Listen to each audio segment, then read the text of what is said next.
ಇದು ಭಟ್ಕಳದಲ್ಲಿ ಮಾತ್ರ. ಇಲ್ಲಿ ನೋಡಿ ಎಷ್ಟೊಂದು ಮಂದಿ ಸರದಿಯಲ್ಲಿ ಡಯಾಲಿಸಿಸ್ ಪಡೆಯುತ್ತಿದ್ದಾರೆ. ಇಂಥದ್ದೊಂದು ವ್ಯವಸ್ಥೆಗೆ ಭಟ್ಕಳದ ಆ ವ್ಯಕ್ತಿ 45 ಲಕ್ಷ ರೂಪಾಯಿ ದೇಣಿಗೆ ಕೊಟ್ಟಿದ್ದಾರೆ. ಆದರೆ ಎಲ್ಲಿಯೂ ಅವರ ಹೆಸರಿಲ್ಲ. ಈ ಡಯಾಲಿಸಿಸ್ ಕೇಂದ್ರ ಉದ್ಘಾಟನೆಯ ಸಮಾರಂಭದಲ್ಲಿಯೂ ಒಬ್ಬ ಸಾಮಾನ್ಯ ಪ್ರೇಕ್ಷಕನಂತೆ ಬಂದು ಈ ವ್ಯಕ್ತಿ ಕೂತದ್ದೂ ಇಲ್ಲ. ನಾನು ದಾನ ಮಾಡಿದ್ದೇನೆ, ನನ್ನ ಒಂದಿಷ್ಟು ಮಂದಿಗೆ ಆದ್ಯತೆ ಕೊಡಿ ಎಂದು ಒಂದೇ ಒಂದು ಕರೆಯನ್ನು ಮಾಡುವುದಿಲ್ಲ. ಇಂತಹದ್ದನ್ನ ಭಟ್ಕಳದಲ್ಲಿ ಮಾತ್ರ ಕಾಣಲು ಸಾಧ್ಯ. ಇದು ನಾವು ಹೇಳುತ್ತಿರುವುದಲ್ಲ. ಭಟ್ಕಳ ಸರ್ಕಾರಿ ಆಸ್ಪತ್ರೆಯ ವೈದ್ಯಾಧಿಕಾರಿ ಡಾಕ್ಟರ್ ಸವಿತಾ ಕಾಮತ್. ಇದು ಯಾರು ಅದನ್ನು ಮಾಡಿದ್ದಾರೆ, ಇನಾಗ್ರೇಷನ್ಗೂ ಬಂದಿಲ್ಲ ಅವರು. ಅಂದರೆ ನಾವು ಚೆನ್ನಾಗಿ ಇನಾಗ್ರೇಷನ್ ಮಾಡಿದ್ವಿ. ಬಂದರೆ ಅವರಿಗೆ ಸ್ಟೇಜಲ್ಲಿ ಕೂರಿಸ್ಬೇಕಿತ್ತು, ನಾವು ಅವರಿಗೆ ಸನ್ಮಾನ ಮಾಡಬೇಕಿತ್ತು. ಸ್ಟೇಜಲ್ಲಿ ಆಡಿಯನ್ಸಲ್ಲೂ ಬಂದಿಲ್ಲ. ಆ ಥರದ್ದು ಭಟ್ಕಳದಲ್ಲಿ ಮಾತ್ರ ಕಾಣ್ತೀರಿ ನೀವು. ಬೇರೆ ಎಲ್ಲಿ ಈ ಥರದ್ದು ಉದಾರ ಮನಸ್ಸು, ಅದಕ್ಕೆ ದೊಡ್ಡ ಹೃದಯ ಬೇಕು ಸರ್. ನಾವು ಕೊಟ್ಟಿದ್ದನ್ನು ಹೇಳ್ಕೊಳ್ಳೋದೇ ಇರಲಿಕ್ಕೆ ದ ಪಬ್ಲಿಕ್ ಸಪೋರ್ಟ್ ಏನಿದೆಯಲ್ಲ ಭಟ್ಕಳದಲ್ಲಿ ಬಂದಿರೋದು, ಇಟ್ ಈಸ್ ನಾ ಭೂತೋ ನಾ ಭವಿಷ್ಯತೆ ಅಂತ ಹೇಳಿದ್ರು. ಹಿಂದೆ ಕೇಳಲಿಲ್ಲ, ಮುಂದೆ ಕೇಳಲ್ಲ. ಆ ಥರದ್ದು ಭಟ್ಕಳದಲ್ಲಿದೆ. ನನಗೆ ಬಹಳ ಹೆಮ್ಮೆ ಇದೆ. Because I am from this place. Bhatkal ಸರ್ಕಾರಿ ಆಸ್ಪತ್ರೆಗೆ ಲಕ್ಷಾಂತರ ರೂಪಾಯಿಯ ಪರಿಕರಗಳನ್ನ ಊರು ಬೇಡ ಹೆಸರು ಬೇಡ ಎಂದು ಕೊಟ್ಟವರ ಪಟ್ಟಿಯೇ ದೊಡ್ಡದಿದೆ. ಇಂತಹವರ ಕೊಡುಗೆಯ ಕಾರಣದಿಂದಾಗಿ ಭಟ್ಕಳ ಸರ್ಕಾರಿ ಆಸ್ಪತ್ರೆ ಖಾಸಗಿ ಆಸ್ಪತ್ರೆಗಿಂತಲೂ ಚೆನ್ನಾಗಿದೆ ಎನ್ನುವ ಸೇವೆಯನ್ನ ಒದಗಿಸುತ್ತಿದೆ. ಹಾಗಾದ್ರೆ ಭಟ್ಕಳ ಆಸ್ಪತ್ರೆ ಹೇಗಿದೆ, ಅದರಲ್ಲೇನಿದೆ? ವೈದ್ಯಾಧಿಕಾರಿ ಡಾಕ್ಟರ್ ಸವಿತಾ ಕಾಮತ್ ಏನ್ ಹೇಳ್ತಾರೆ ಕೇಳೋಣ.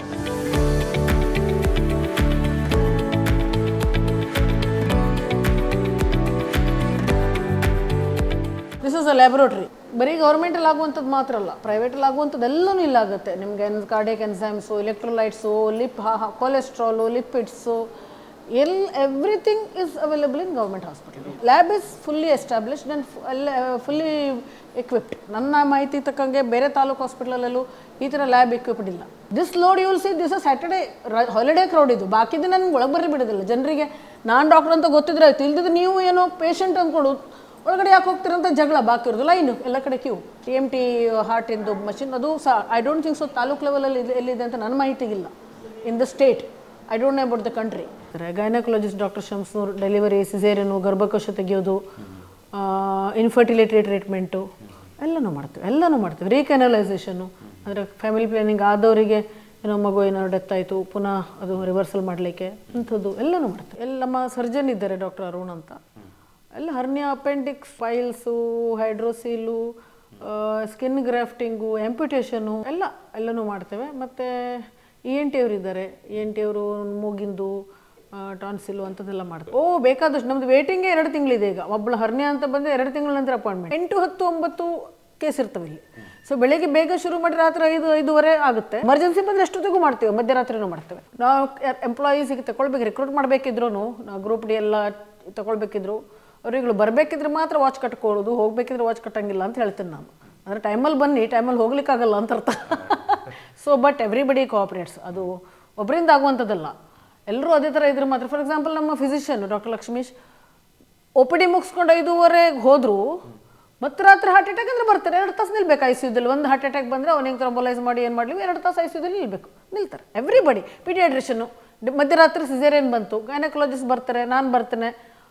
ಮಗುವನ್ನು ನೋಡಲಿಕ್ಕೆ ಮಕ್ಕಳು ಡಾಕ್ಟರ್ ಬೇಕು, ಮಧ್ಯರಾತ್ರಿ 2 ಗಂಟೆಗೂ 3 ಗಂಟೆಗೂ.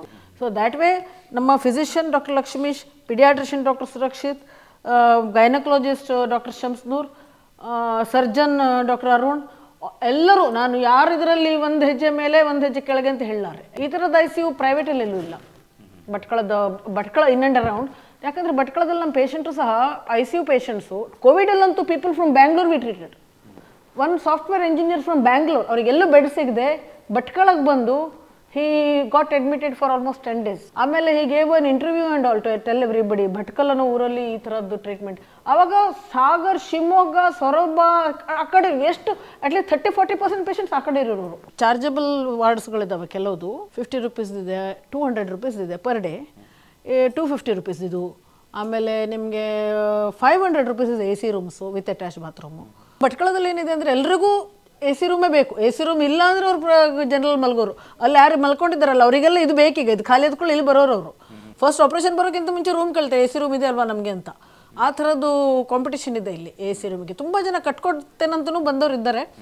ಹಾಸ್ಪಿಟಲ್ ಅಪ್ಗ್ರೇಡ್ ಆಗಲಿಕ್ಕಿದೆ, ಇದು 250 ಬೆಡ್ ಆಗಲಿಕ್ಕಿದೆ. ನಮ್ಮ ಮಂಕಳಜ್ಜ ಸರ್ ನಮಗೆ ಮಿನಿಸ್ಟ್ರಲ್ಲಿ ಇನ್ಚಾರ್ಜ್, ಮತ್ತು ಹಾಸ್ಪಿಟ್ಲ್ ಅವ್ರು ಭಟ್ಕಳದವರಲ್ಲ. ಸೊ ಭಾಳ ಅವ್ರು ಇಂಟ್ರೆಸ್ಟ್ ತೊಗೊಂಡಿದ್ದಾರೆ ಇದನ್ನೀಗ 250 ಮಾಡ್ಬೇಕಂತ ಹೇಳಿ. ಯಾಕಂದರೆ ಅಷ್ಟು ದಿನ ಅವ್ರಿಗೆ ಫೋನ್ ಬರ್ತಿರ್ಬೋದು, ಬೆಡ್ ಇಲ್ಲ ಹಾಸ್ಪಿಟ್ಲಲ್ಲಿ, ನಾವೇನು ಮಾಡೋಣ ಅಂತ. 100 ಬೆಡ್ ಹಾಸ್ಪಿಟಲ್ 110 120 ಅಡ್ಮಿಷನ್ಸು, ಎಲ್ಲಿ ಮಲಗಿಸ್ಬೇಕು ನಾನು ಆಲೋಚನೆ ಹಾಕಿ, ಥಿಂಕ್ ಆಫ್ ಇಟ್. ಭಟ್ಕಳಕ್ಕೆ ಒಳ್ಳೆಯದೊಂದು ಆಸ್ಪತ್ರೆ ಇರಲಿ ಎಂಬ ಮಹದುದ್ದೇಶದಿಂದ ಇದೇ ನವಾಯಿ ಸಮುದಾಯದ ಖಾನ್ ಬಹದ್ದೂರ್ ಎಸ್ಎಂ ಸೈಯದ್ ಅಬುಬಕರ್ ಎಂಬುವರು 13 ಎಕರೆಯಷ್ಟು ವಿಸ್ತಾರದ ಭೂಮಿಯನ್ನ ದಾನವಾಗಿ ಕೊಟ್ಟಿದ್ದರು. ಈಗ ನೀವು ಕಾಣುತ್ತಿರುವ ಸರ್ಕಾರಿ ಆಸ್ಪತ್ರೆ ಅವರೇ ಕೊಟ್ಟ ಆ ಭೂಮಿಯಲ್ಲಿರುವುದು. ಅವರ ಆ 13 ಎಕರೆ ಭೂಮಿಯಲ್ಲಿ ಈಗಾಗಲೇ 5 ಎಕರೆಯಷ್ಟು ಜಾಗವನ್ನು ಸರ್ಕಾರವೇ ಬೇರೆ ಬೇರೆ ಕಾರಣಕ್ಕಾಗಿ ಉಪಯೋಗಿಸಿಕೊಂಡಿದೆ. ಇತ್ತೀಚೆಗಷ್ಟೇ 7 ಎಕರೆ ಭೂಮಿಯನ್ನ ಸರ್ಕಾರಿ ಆಸ್ಪತ್ರೆಗೆಂದೇ ಅಧಿಕೃತಗೊಳಿಸಿಕೊಳ್ಳಲಾಗಿದೆ. Khan Bahadur S M Syed Abu Bakr Maulana Lungi ಕಂಪನಿಯ ಸಂಸ್ಥಾಪಕರಲ್ಲಿ ಒಬ್ಬರು. ಇವರು ಕೊಟ್ಟ ಭೂಮಿಯಲ್ಲಿ ಸ್ಥಾಪಿತವಾದ ಭಟ್ಕಳ ಕಾಟೇಜ್ ಹಾಸ್ಪಿಟಲ್ ಎಂದು ಹೆಸರು ಕೊಡಲಾಗಿತ್ತು. ದಿನ ಕಳೆದಂತೆ ಎಲ್ಲ ಸರ್ಕಾರಿ ಆಸ್ಪತ್ರೆಗಳಂತೆ ಇದೂ ಕೂಡ ಕೊಂಪೆಯಾಗುತ್ತಾ ಸಾಗಿತು. ಸಣ್ಣ ಇರಬೇಕಾದ್ರೂ ಅಲ್ಲಿ ಸೋರುವುದು ಇಲ್ಲಿ ಸೋರುವುದು ಅಂತ ಹೇಳಿದರೆ ತುಂಬಾ, ನಾನಂದರೂ 10 ವರ್ಷ ಹಿಂದಿನಿಂದನೂ ಹೇಳ್ತಾ ಇದ್ದೀನಿ. ಅಂದರೆ ತುಂಬ ಸೋರುವುದು, ಕೊಡೆ ಹಿಡ್ಕೊಂಡು ಅಂದರೆ ನೀರೆಲ್ಲ ಬುಳು ಹೋಗೋದು, ಅದೆಲ್ಲ ನೀರಲ್ಲೆಲ್ಲ ನಡ್ಕೊಂಡು ಹೋಗ್ತಿದ್ರು. ಈಗ ಮೇಡಮ್ ಇನ್ಚಾರ್ಜ್ ಆದಮೇಲೆ ಒಳ್ಳೆ ಆಗಿದೆ. ಗೌರ್ಮೆಂಟ್ ಹಾಸ್ಪಿಟ್ಲು ಮೊದಲೇ ಒಂಥರ ಮಸ್ನ ಗುಡಿನ ಮನೆ ಇತ್ತು. ಈಗ ಮಾತ್ರ ಇವ್ರು ಮೇಡಮ್ ಮಾಡೋಕೊಂಡ್ರೆ ಮನೆ ಪ್ರೈವೇಟ್ ಹಾಸ್ಪಿಟ್ಲ್ಗಿಂತ ಹೆಚ್ಚಾಗಿದೆ. ಪೇಷಂಟು ಹಂಗೆ ಅಷ್ಟೇ ಒಳ್ಳೆ ನೋಡ್ತಾರೆ, ಡಾಕ್ಟ್ರು ಹಂಗೆ ಒಳ್ಳೆ ಇದ್ದಾರೆ. ₹1 ಅವರ್ ಇಲ್ಲ ಗೌರ್ಮೆಂಟ್ ಹಾಸ್ಪಿಟಲಲ್ಲಿ, ಏನೂ ಇಲ್ಲ, ಭಾರಿ ಒಳ್ಳೆ ಮಾಡಿದ್ದಾರೆ. ಮೊದಲೇ ಹೇಳ್ನಲ್ರಿ, ಗಂಟಿಗೋಡಿಗಿಂತ ಹೆಚ್ಚಿತ್ತು ಹಾಸ್ಪಿಟ್ಲು. ಒಂದು ಕ್ಲೀನ್ ಇಲ್ಲ ಏನಿಲ್ಲ, ಈಗ 3 ಹೊತ್ತು ಕ್ಲೀನ್ ಮಾಡಿಸ್ತಾರೆ ನೋಡಿ. ಒಂದು ಹಾಸ್ಪಿಟ್ಲಲ್ಲಿ ಒಂದು ಉಗ್ಲಿಕ್ಕೆ ಕವಳೆ ಹೋಗೋರಿಗೆ ಗ್ಯಾಪ್ ಇಲ್ಲ. ಮೊದಲು ಕವಳೆ ಎಲ್ಲ ಉಗ್ದು ನೋಡೋದಲ್ಲ, ಹಾಸ್ಪಿಟ್ಲ್ ಒಳಗಡೆ ಹೋಗ್ಲಿಕ್ಕೆ ಆಗೋಲ್ಲ ಇತ್ತು. ಬಾತ್ರೂಮ್ಗೆ ಹೋಗ್ಬೇಕಾದ್ರೆ ಒತ್ತಿರ್ಕೊಂಡು ಹೋಗ್ಬೇಕಿತ್ತು, ಅಷ್ಟು ಕ್ಲೀನ್ ಉಂಟು ಈಗ. ಈ 3 ಸಲ ಎಲ್ಲ ಕ್ಲೀನ್ ಮಾಡೋದೆಲ್ಲ ಮಾಡ್ತಾರೆ. ಅದ್ರ ಬಗ್ಗೆ ಹಾಸ್ಪಿಟ್ಲ್ ಬಗ್ಗೆ ಗೌರ್ಮೆಂಟ್ ಹಾಸ್ಪಿಟ್ಲ್ ಅಂತ ಯಾರೂ ಹೇಳೋದಿಲ್ಲ. ಇದು ನಾವು ಕಂಪೇರಿಟಿವ್ಲಿ 14 ವರ್ಷದ ಹಿಂದೆ ಏನು ನೋಡ್ತೀವೋ ಈಗೇನು ನೋಡ್ತೀವೋ ತುಂಬ ಡಿಫ್ರೆನ್ಸ್ ಇದೆ. ಅವಾಗಿರೋ ಪೇಷಂಟ್ ಈಗ ಕಂಟಿನ್ಯೂ 24 ಕ್ಯಾಸುವಲ್ಟಿ ಅಂತೂ 24 hours OPD, any time patient ಇದ್ದೇ ಇರ್ತಾರೆ. ನಾವು ಕಾಲು ಸ್ವಲ್ಪ ಶುಗರ್ ಎಲ್ಲ ಜಾಸ್ತಿ ಇತ್ತು, ಅದಕ್ಕೆ ಟ್ರೀಟ್ಮೆಂಟ್. ನಾನೊಂದು 2 ತಿಂಗಳಿಂದ ಇದ್ದೀನಿ. ಪ್ರೈವೇಟ್ ಹಾಸ್ಪಿಟ್ಲಿಗೆಲ್ಲ ತಿರ್ಗಾಡಿ ಸಾಕಾಗಿ ಇಲ್ಲಿ ಬಂದಿದ್ದು ನಾನು. ನನ್ನ ಸಂಗಡ ಯಾರೂ ಇಲ್ಲ, ನಾವು ಒಬ್ಬನೇ ಇದ್ದೀನಿ. ಹಾಸ್ಪಿಟ್ಲವರೇ ಎಲ್ಲ ನೋಡ್ಕೊಂತಾರೆ, ಅಷ್ಟು ಒಳ್ಳೆ ನೋಡ್ಕೊಂತೀವಿ ನಾನು. थोड़ा हर्निया हो गया था, इसलिए इसका ऑपरेशन हो गया. अभी थोड़ा ठीक है. डॉक्टर अरुण सर ने बनाया, अच्छा बनाया. ऐसा हमारा भटकल का हॉस्पिटल है, क्यों नहीं आएगा हम लोग? अच्छा है, आराम है, फर्स्ट क्लास फैसिलिटी भी अच्छा है. ಇದು ಡಿಸ್ಟ್ರಿಕ್ಟ್ ಲೆವೆಲ್ ಆಸ್ಪತ್ರೆಗೆ ಇಟ್ ಈಸ್ ಕಾಂಪಿಟೇಷನ್ ಕೊಡ್ತಾ ಇದೆ. ಇದು ಅಷ್ಟು ಒಳ್ಳೆಯದೆ, ಪಾಶ್ ಇದೆ. ನನ್ನ ಮಗಳ ಡೆಲಿವರಿಗೆ, because doctor is very closer to us, ಡೆಲಿವರಿಗೆ ಬಂದಾಗ ಏನು ಮಾಡಿಸಿದ್ರು, ಏನು ಕೆಲಸ ಇದೆಯಲ್ಲ ಅದು ನಿಜವಾಗಿ ಹೊಗಳಬೇಕು. All doctors, very good doctors are here. They are giving the prompt treatment to the patients. ಎಲ್ಲ ಪೇಷಂಟ್ಸ್ ಏನು ಬರ್ತಾ ಇದ್ದಾರಲ್ಲ, ತುಂಬ ತುಳುಕ್ತಾ ಇರ್ತದೆ ಆಸ್ಪತ್ರೆ ಅಪ್ಪ, ಅದನ್ನು ನೋಡಿ ಖುಷಿ ಆಗ್ತದೆ. ಈಗ ಹಾಸ್ಪಿಟ್ಲ್ ಹೆಸರು ಬರಬೇಕಾದ್ರೆ ಡಾಕ್ಟರ್ ಒಳ್ಳೆ ಕೆಲಸ ಮಾಡಿದಾಗ ಹಾಸ್ಪಿಟ್ಲ್ ಹೆಸರು ಬರ್ತದೆ. ಖಾಲಿ ಹಾಸ್ಪಿಟ್ಲ್ ಇದ್ದರೆ ಎಲ್ಲಿ ಹೆಸರು ಬರ್ತದೆ? ಅದರದ್ದು ಬರೋದಿಲ್ಲ. ವೆರಿ ಗುಡ್ ಡಾಕ್ಟರ್ಸ್, ಎಲ್ಲ ಸ್ಟಾಫು ಎಲ್ಲರೂ ಚೆನ್ನಾಗಿದ್ದಾರೆ. ಇಲ್ದಿದ್ರೆ you will have to go to Mangaluru, Udupi, Manipal. ಅದು ನೈಟಲ್ಲಿ ತುಂಬ ಸೀರಿಯಸ್ ಆಗಿತ್ತು. ನಾವು ಡೈಲಿ ತೋರಿಸ್ತಿದ್ದಲ್ಲಿ ಪ್ರೈವೇಟ್ ಆಗಿತ್ತು. ಅವ್ರು ಮತ್ತೆ ICU ಎಲ್ಲ ಇಲ್ಲ ಅಂತೇಳಿ, ಮಗು ಇದಾಗಿತ್ತು ಅಂತ ಹೇಳಿದರೆ ಮಣಿಪಾಲ್ ಹೋಗಿ ಅಂತ ಹೇಳಿದರು.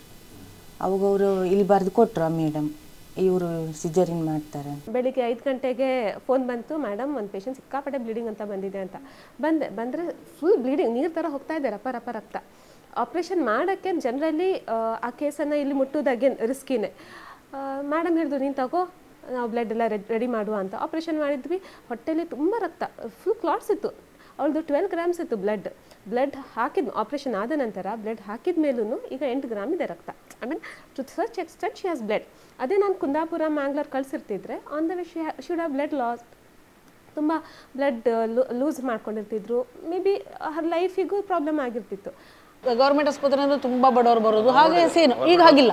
ಈಗ rich, super rich, everybody is depending, I mean they taking services from government hospital. ಹಾಗಾಗಿ ದುಡ್ಡಿದ್ದವ್ರು ಏನು ಮಾಡ್ತಾರೆ, ಸರ್ವಿಸಿಗಾಗಿ ಬರ್ತಾರೆ, ಬಟ್ ಅವರು ಹಾಗೆ ಹೋಗೋದಿಲ್ಲ. ಏನಾದ್ರು ಹಾಸ್ಪಿಟಲ್ ಸಲುವಾಗಿ ಏನಾದ್ರು ಮಾಡಿ ಹೋಗ್ತಾರೆ. ನಾವು ದುಡ್ಡು ತೊಗೊಂಡು ನಾವು ಕಾಮಗಾರಿ ಮಾಡಿದ್ದು ಯಾವುದೂ ಇಲ್ಲ ಇದರಲ್ಲಿ, ಅವರೇ ಮಾಡಿಕೊಟ್ಟಿರೋದೆ. ಫಾರ್ ಎಕ್ಸಾಂಪಲ್, ನಮ್ಮದು ಹಾಸ್ಪಿಟಲ್ ಸ್ಟ್ರಕ್ಚರಲ್ಲೇ ಒಂದು ರೂಮಲ್ಲಿ ಡಯಾಲಿಸಿಸ್ ನಡೀತಾ ಇತ್ತು.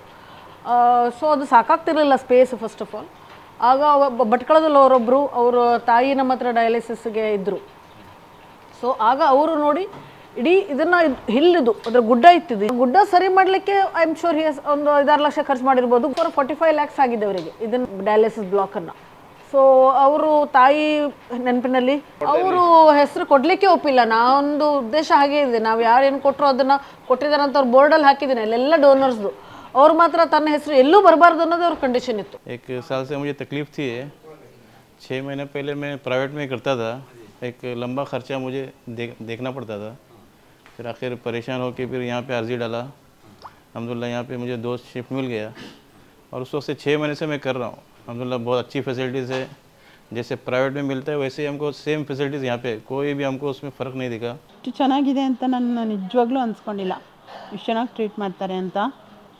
ಕೊನೆಗೆ ನೋಡಿದ ಮೇಲೆ ನನಗೆ ಆಶ್ಚರ್ಯ. ನಾನು ಎಷ್ಟು ಚೆನ್ನಾಗಿ ಹೇಳಿದ್ದೀನಿ, ಎಷ್ಟು ಚೆನ್ನಾಗಿ ಮಾಡ್ತಾರೆ, ಈ ಥರ ಮಾಡೋರು ಎಲ್ಲೂ ಇಲ್ಲ. ಬೆಂಗಳೂರವರಿಗೆಲ್ಲ ಹೇಳಿದ್ದೀನಿ, ನಮ್ಮ ರಿಲೇಷನೆಲ್ಲ ಇದ್ದಾರಾ, ಅವರಿಗೆಲ್ಲ ಹೇಳ್ತಾ ಇರ್ತೀನಿ. ಇಡೀ ಹೊತ್ತು ಇದ್ದೇ ಸುದ್ದಿ ನನಗೆ, ನಮ್ಮ ರಿಲೇಷನೆಲ್ಲ ಬಂದರೆ ಡಯಾಲಿಸಿಸ್ ಇದೆ ಸುದ್ದಿ ನನಗೆ. ಇದು ಆ್ಯಕ್ಚುಲಿ ಏನಂದರೆ ಇದು ಇಮ್ಯುನೈಸೇಷನ್ ಬ್ಲಾಕು.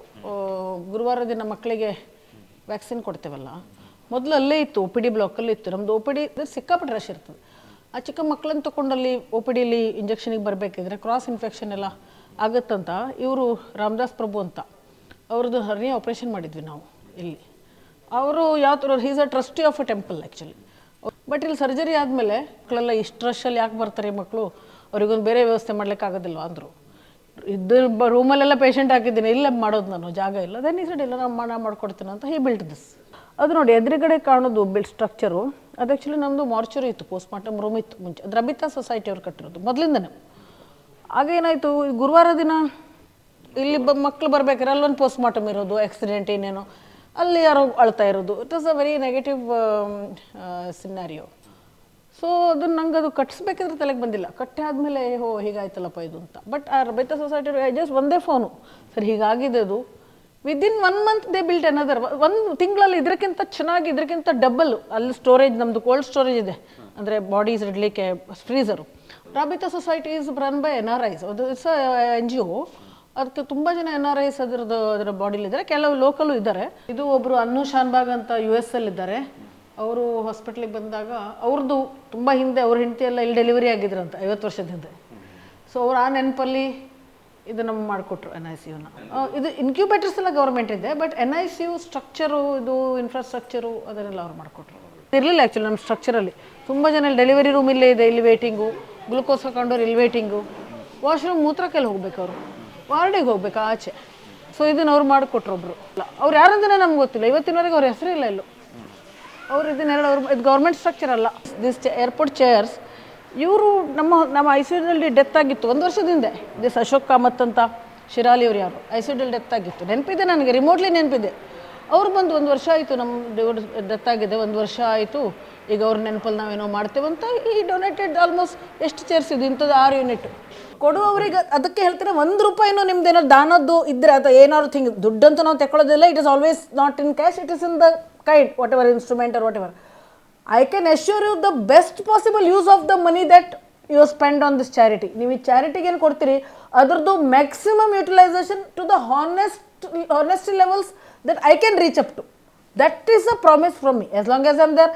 ಅದು ಮತ್ತೆ ನಿಮ್ಮದು ಆಲೋಚನೆನೇ ಬೇಡ, ಆ ದುಡ್ಡಲ್ಲಿ ಏನಾರು ಇನ್ಸ್ಟ್ರೂಮೆಂಟ್ ಕೊಟ್ಟರೆ ಅದು ಯೂಸ್ ಆಗುತ್ತೋ ಇಲ್ವೋ, ಮಿಸ್ಯೂಸ್ ಆಗುತ್ತೋ ಏನೋ.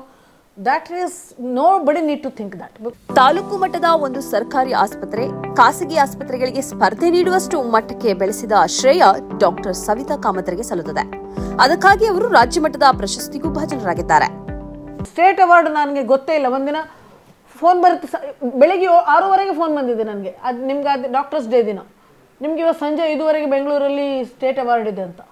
ಭಟ್ಕಳದಿಂದ ಬೆಂಗಳೂರಿಗೆ ಹೇಗೆ ಹೋಗೋಣ 5:15 ನಾನು ಹೇಳಿ. I could not believe. First of all, I did not believe. I thought it's a prank. ಯಾರೋ ಫೋನು. I verified. ಅದು ಹೌದಾ, ಅವಾರ್ಡ್ ಹೌದಾ ಅಂತ. ಯಾರು ಬೆಳಗ್ಗೆ 6:15 ಯಾರು ಫೋನ್ ಮಾಡ್ತಾರೆ ಅಂತ. State award I got from CM. ಭಟ್ಕಳದಲ್ಲಿ ಸ್ಥಿತಿವಂತರು ಕೀಳರಿಮೆ ಬಿಟ್ಟು ಸರ್ಕಾರಿ ಆಸ್ಪತ್ರೆಗೆ ಚಿಕಿತ್ಸೆಗೆ ಬರ್ತಾರೆ. ಬಡವರು ಭಟ್ಕಳದ ಆಸ್ಪತ್ರೆಯ ಬಗ್ಗೆ ಹೆಮ್ಮೆ ಪಟ್ಕೊಳ್ತಾರೆ. ಎಲ್ಲವನ್ನೂ ಸರ್ಕಾರವೇ ಮಾಡಲಿ ಎಂದು ಕಾಯುವುದಕ್ಕಿಂತ ಇದು ನಮ್ಮ ಆಸ್ಪತ್ರೆ ಎಂಬ ಹೆಮ್ಮೆಯೊಂದಿಗೆ ಅಲ್ಲಿಯ ವೈದ್ಯರು ಮತ್ತು ಊರ ನಾಗರಿಕರು ಕೈಜೋಡಿಸಿದರೆ ಭಟ್ಕಳದಂತಹ ಆಸ್ಪತ್ರೆ ಎಲ್ಲ ಊರು ತಾಲೂಕುಗಳಲ್ಲೂ ಕಾಣಲು ಸಾಧ್ಯವಾಗಬಹುದು. ಅದು ಸಾಧ್ಯವಾಗಲಿ ಎಂಬ ಆಶಯವು ನಮ್ಮದು.